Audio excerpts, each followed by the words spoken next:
بسم اللہ الرحمن الرحیم۔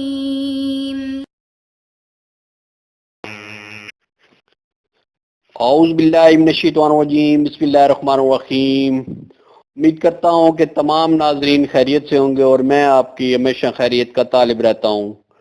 وظائف اور اسلام یوٹیوب چینل کی جانب سے ہم آپ کو خوش آمدید کہتے ہیں۔ آج کی ویڈیو بہت ہی اہم، بہت ہی انفارمیٹو ویڈیو ہے، اس کو مس مت کیجیے گا اور اینڈ تک ضرور دیکھیے گا، انشاءاللہ جو ہے آپ کو فائدہ ہوگا۔ آج کی جو ویڈیو ہے وہ آب زمزم کے معجزاتی پانی کی داستان کی کہانی ہے کہ یہ کیسے جو ہے یہ چشمہ، پاک چشمہ پھوٹا اور اس کی کیا کہانی ہے، اس کے بارے میں ہم بات کریں گے اور انشاءاللہ آپ کو فائدہ ہوگا۔ یہ معجزاتی پانی جو ہزاروں سال سے کروڑوں لوگوں کے دلوں کو سیراب کر رہا ہے، اس میں ذرہ بھر بھی کمی نہیں آئی۔ 4000 سال پہلے اس بیابان اور چٹیل میدان میں یہ چشمہ نمودار ہوا، جسے آج دنیا مکہ مکرمہ کے نام سے جانتی ہے۔ 13واں پارہ اور سورت ابراہیم، جس میں حضرت ابراہیم اپنے معصوم بیٹے اور وفادار بیوی کو مکہ کے بیابان چٹیل میدان میں چھوڑ کر چلے جاتے ہیں، اور یہ جگہ جو محلہ شبیکہ کی طرف واقع ہے، پہنچ کر اللہ تعالیٰ سے دعا کرتے ہیں، اے ہمارے رب، میں اپنی اولاد کو تیرے محترم گھر کے قریب ایک چٹیل میدان میں ناقابل زراعت ہے، جو کہ ناقابل زراعت ہے، چھوڑ آیا ہوں، آباد کرتا ہوں تاکہ وہ نماز کا اہتمام کریں، تو لوگوں کے دلوں میں ان کی طرف سے مائل فرما دے اور انہیں پھلوں سے رزق عطا فرما تاکہ وہ تیرا شکر ادا کریں۔ اللہ سے اس دعا کی برکت سے اسی پہاڑی شہر میں جہاں دنیا بھر کے پھل عطا کیے، اس مکہ کی خشک اور پہاڑی سرزمین میں زمزم کا چشمہ، جس کی وجہ سے مکہ میں یمن کا قبیلہ بنو جرہم آباد ہوا اور آہستہ آہستہ آبادی بڑھتی گئی۔ مطاف میں 4 آب زمزم، ہر میں کعبہ شریف سے 21 میٹر کے فاصلے پر واقع ہے، اور اس پر بر زمزم لکھا ہوا ہے۔ بر زمزم نکلنے والے پانی کی سب سے بڑی خصوصیت یہ ہے کہ یہ جنت کے چشموں سے ایک چشمہ ہے، جو اللہ تعالی نے حضرت ابراہیم کی دعا کے نتیجے میں ان کے معصوم بیٹے اور وفادار شوہر بیوی کو عطا فرمایا، اور یہی بر زمزم مکہ کی آبادی کا باعث بنا۔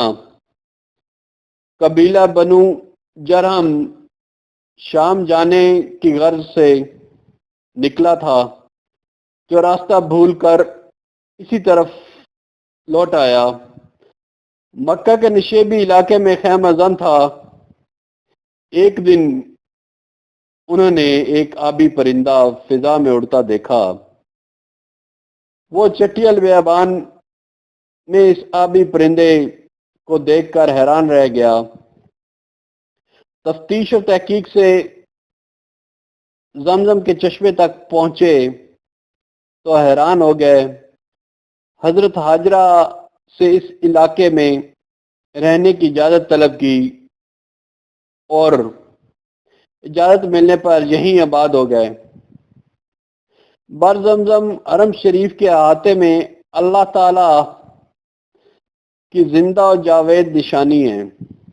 اس چشمے کی شیریں پانی جو کہ ہزاروں لوگوں کو سیراب کر رہا ہے، لاکھوں زائرین کی تعداد اس زمزم پانی کے کین بھر بھر کر اپنے شہروں کی طرف لے جاتے ہیں۔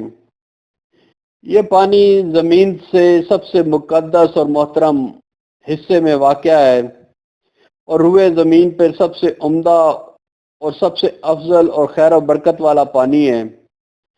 اس مقدس پانی سے آپ صلی اللہ علیہ وسلم کا قبل اطہر ایک سے زائد مرتبہ دھویا گیا۔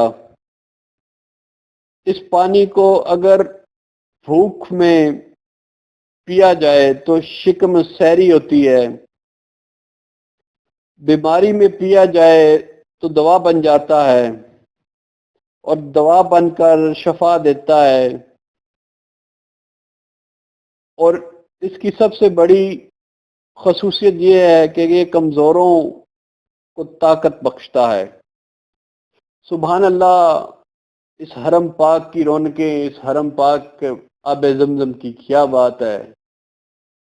اللہ تعالی ہمارے اس حرم پاک کی رونقوں کو ایک بار پھر بحال فرما دے۔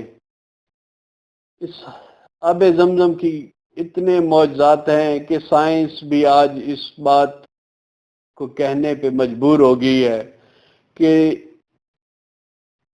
اتنے عرصہ پہلے، کروڑوں سال پہلے جو چشمہ نمودار ہوا تھا، وہ آج تک اسی لہر کی وجہ سے اور اسی آب و تاب سے وہ اس جگہ سے آب زمزم کا پانی نکل رہا ہے، اور اتنی مقدار میں نکل رہا ہے کہ ابھی تک اس کی کمی نہیں آئی۔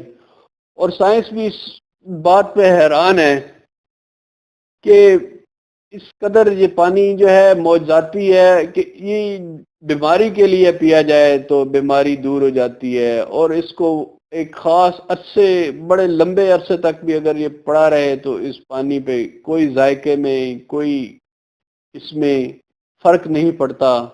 سبحان اللہ، سبحان اللہ۔ اللہ تعالی ہمیں سب کو مدینے میں لے جائے اور اس آب زمزم کے پانی سے اور اس کی برکات سے ہمیں نوازے۔ اپنا ڈھیر سارا خیال رکھیے گا۔ اللہ تعالیٰ ایک بار پھر ہمارے حرم پاک کی رونقوں کو بحال فرما دے، اور جو رمضان المبارک کے حوالے سے وہاں کی جو رونقیں ہیں، اللہ تعالیٰ ان کو بحال فرمائے۔ آمین ثم آمین۔ اپنا ڈھیر سارا خیال رکھیے گا۔ ملتے ہیں ایک اگلی ویڈیو کی تک۔ اللہ حافظ، اجازت دیجیے، اللہ حافظ۔